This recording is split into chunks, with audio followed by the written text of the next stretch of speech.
I just want to point out that the two times Wow. I've been played by actors, it's both like Jedis. If you're adept at non-fiction narrative storytelling, you'd think you'd be adept at screenwriting, but I found it a very, very hard to transfer the skill from one to the other, if I'm being completely honest. And it made me realize that we should stick. I'm at a time in my life now where I could actually get commissioned to write more screenplays if I wanted to, and it means I'd like get the Writers Guild health fund. Like lots of good things would come from it. But I don't know, I just came to realize that I want to spend my remaining years doing what I really know how to do and know how to do well. If I'm on a Zoom and it's about one of my books or podcasts, I have super confidence. I'm like the king of the Zoom. If I'm on a Hollywood Zoom, about screenwriting, if it's about one of my things that are being adapted, then I think I can still contribute. But if it's screenwriting, I just realize I'm a novice, for me, it's as alien a skill as landscape gardening. Mm. So I think kind of a good realization from all of this is stick to what you do well. Why not? How old are you now? 56. I do think there comes a stage where we want to lean into, as you say, what we're expert in, what we've Mm. built up the 10,000 hours doing, Mm. rather than having to learn a whole new skill. And I've recently written my first script, which, Mm. I heard you say that actually in one of the interviews, and yeah. yeah. Oh my goodness. I mean, worked with lovely people, but it's such a long process. Yeah. And I felt like such a dunce, where I was constantly having these notes and having this feedback, which was all really good. But it puts you in that position again of feeling like, oh, I've got to learn this whole new skill and I've got to learn how to belong again almost. Yeah. And I was like, I'm too old for this. Well, I think it's okay to sort of realize that.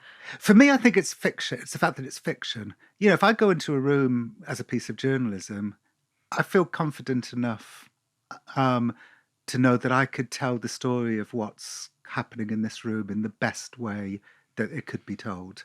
But if I go into a room in fiction, there's no room. Like, I don't know what colour the walls are. I don't know who's in the room. I don't know anything. So that fundamental source material thing, I just don't think my brain works with fiction, and I think it works really well with nonfiction, and I don't know why. It should be similar, but it just isn't. You say Hollywood in general. Was there something about Hollywood itself that felt rather alien to you? Well, I love LA. I love So do I. isn't Hardly anyone loves what LA. do you like about it? I love that it feels as though things are possible. I love the low, flat horizon, the endless Mm, sky, the fact that you can hike. mm. People don't know that the You hike in mountains the are right there. city, yeah. Yes, it's incredible.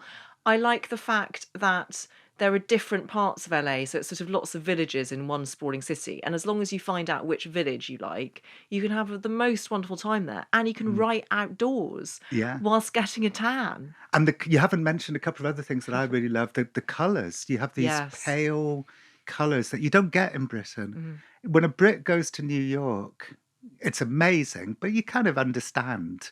But when a Brit goes to LA, it's like going to Mars. Different Yes. colours, different plants. It's just, and yeah, the hiking. I mean, Runyon Canyon, Griffith Park. Griffith Park. Yeah, those are my favourite Wonderful. places on earth. But when you look closely in Griffith Park, a lot of your fellow hikers are these spectral figures who came to LA in their 20s and have probably made a living writing screenplays that never got made.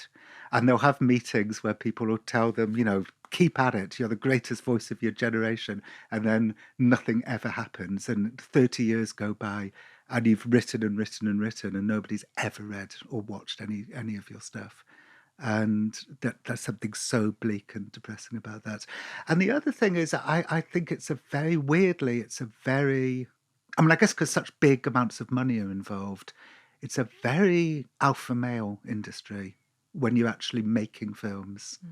To get by, you have to be pretty aggressive, and I'm just not that way. Having said all of that, you have had 2 things made. 3. 3. Well, wait, well, tell me what they are. Well, The Men Who Stare at Goats, Yes. which I didn't write, but That's it was... the thing. Yeah. That's why. It wasn't me being incorrect. No, yes.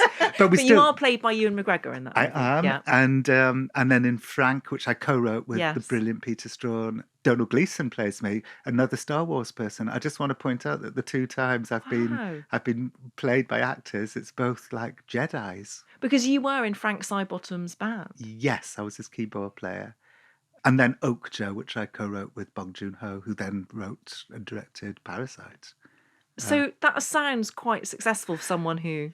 It does. It really does. And each time is a miracle. I mean, my God, you have to... Once you're on the inside of it, you realise why almost no films ever get made. I remember I made this documentary called Stanley Kubrick's Boxes, and I interviewed... I was the first person to look through Stanley Kubrick's boxes. Yeah. And I interviewed his lawyer, Rick Sennett. And afterwards, when the interview was over, he told a really funny story about a beach holiday. It's on Vimeo if people want to watch it. But afterwards, I said to him, oh, yeah, I've got this book, The Men Who Stare at Goats, that they're trying to turn into a movie. And Rick Sennett said to me, this is what you have to know about movies. No film ever gets made. And I see what he means now. Like the 3 occasions when something I've done has got made, it's just felt like an unbelievable miracle.